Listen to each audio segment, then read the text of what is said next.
மாதா தொலைக்காட்சி நேயர்களுக்கு வணக்கம். இன்றைய நாளில் இயேசு நமக்கு புதியதொரு மகிழ்ச்சியை தருகிறார்.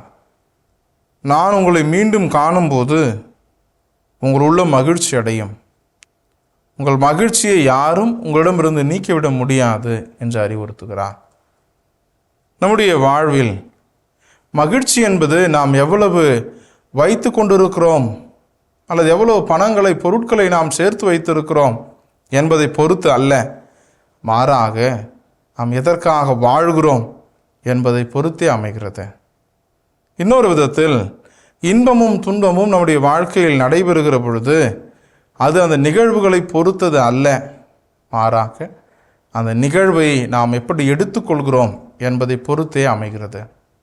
ஆக மகிழ்ச்சி என்பது நம்முடைய அகத்தை, உள்புறத்தை, உள்ளத்தை சார்ந்ததாக இருக்கிறது.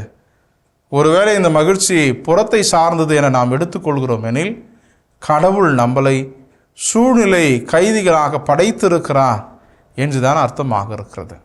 நம்முடைய நடைமுறை வாழ்க்கையில் நம்முடைய மகிழ்ச்சியானது அகத்தை சார்ந்து அமைகிறதா அல்லது புறத்திலே நடைபெறுகிற நிகழ்வுகளை சார்ந்து அமைகிறதா என்பதை இந்த நாளிலே சிந்தித்து பார்க்க அழைக்கப்படுகிறோம். ஏனெனில் கடவுள் இன்றைய நாளிலே தன்னுடைய சீடர்களுக்கு ஒரு செய்தியை பகிர்கிறார். பெருகால அவதிப்படுகிற ஒரு தாய் எப்படி துன்பப்படுகிறாளோ, பிறகு குழந்தையை பெறுகிற பொழுது எப்படி மகிழ்ச்சி வருகிறாளோ, அதை போன்றது நம்முடைய வாழ்வு. உண்மைக்காயும் நீதிக்காயும் நாம் துன்பப்படுகிற பொழுது அது நமக்கு மகிழ்ச்சியை தராவிட்டாலும் அதற்கு பின் நாம் அடைகிற அந்த நிறைவாழ்வு, கடவுளோடு இணைந்த வாழ்வு நமக்கு மகிழ்ச்சியை தரக்கூடியதாக இருக்கிறது.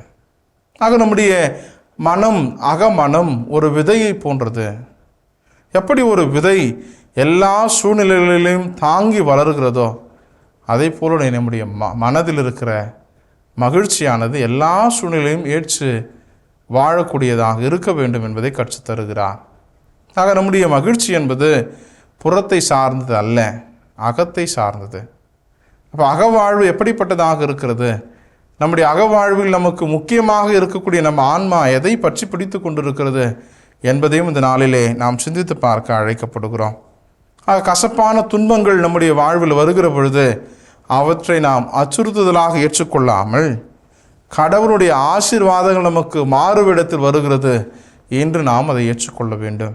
ஏன்னா அன்புக்குரியவர்களே, இந்த நாளிலே உயிர்த்த ஆண்டவர் தன்னுடைய சீடர்களுக்கு தோன்றி அவர்களுக்கு கற்றுத்தருகிறார். ஒரு தாய் எப்படி தன்னுடைய குழந்தையை பெறுகிற பொழுது பேறுகால வேதனை அடைந்த பிறகு அவர் எவ்வாறு மகிழ்ச்சி அடைகிறாரோ அதை போல நீங்கள் இந்த உலகில் துன்பங்களை படுகிற பொழுது துன்பப்பட வேண்டாம். மாற்றிப்படுகிற பொழுது துன்பங்கள் உங்களுக்கு மகிழ்ச்சிக்கு பயன்படும் என்பதை நமக்கு கற்றுத்தருகிறார். எனவே நாம் பலவாறு அடுத்தவர்கள் உதவி செய்கிற பொழுதும், பலவாறு நாம் அடுத்தவர்களுக்கு நன்மை செய்கிற பொழுதும் நமக்கு தீமைகளே விளைகிறது எனில் நாம் அதற்காய் வருத்தப்படாது, அதற்காய் துன்பப்படாது, கடவுள் நம்மை மாற்றிப்படுத்துகிற பொழுது இந்த துன்பங்கள் நமக்கு உதவும் என்பதை உணர்ந்து துன்பங்கள் நிமித்தம் அல்ல, கடவுளுடைய மாற்றி நிமித்தம் நம்முடைய வாழ்வு தொடர்ந்து பயணிக்க நாள் முழுவதும் அருள் வேண்டுவோம்.